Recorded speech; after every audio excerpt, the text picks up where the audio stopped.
So what role does design play in the digital experience? Well, historically, people tended to think of design and digital experience as very closely linked and all about the externals of the experience. And I think part of that was because in the web, the very architecture of the web is about externals. It's about how do I take data from some back end, it doesn't really matter what it is, put it into HTML and then put it on the screen. And so that initial focus on externals was one of the things that I think shaped that perspective on design. But we live in a much more complex world today, where what's on the back end tends to be APIs, big data, algorithms that are looking at my calendar and sending me a reminder that it's time to go to the airport. I'll probably get one of those here in a little while. And it's a very complex environment which can be challenging to manage unless you have correctly designed it. So the question then is, so how is design different when it's not just about the externals, but also about all those other things? And to me, it comes down to taking the core concept of design thinking, which is that it's all about the customer. What are we doing for the customer? What does the customer want from us? What is the customer trying to accomplish?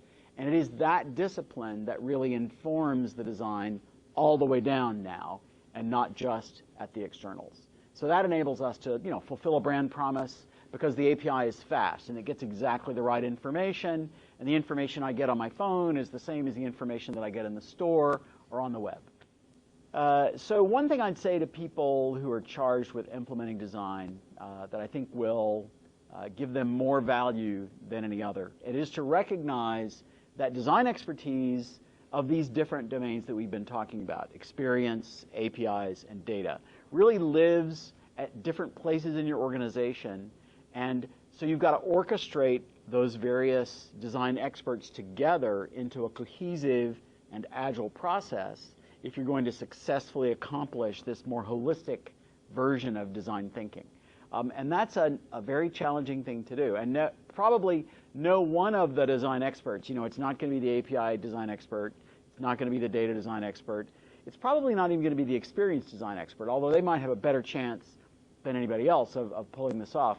It's probably somebody more like a product manager who can play a role of understanding what are the capabilities that my firm needs to deliver in a roadmap over a period of time to my customer, and then to manage the development of and release of those capabilities, orchestrating together these different areas of design expertise. So what it really means is, in the end, fundamentally, design in the large is a collaboration problem. How do I get these different design experts working together with a common understanding of the customer, what the customer is trying to accomplish, that really drives all the way through what they do and keeps them well aligned?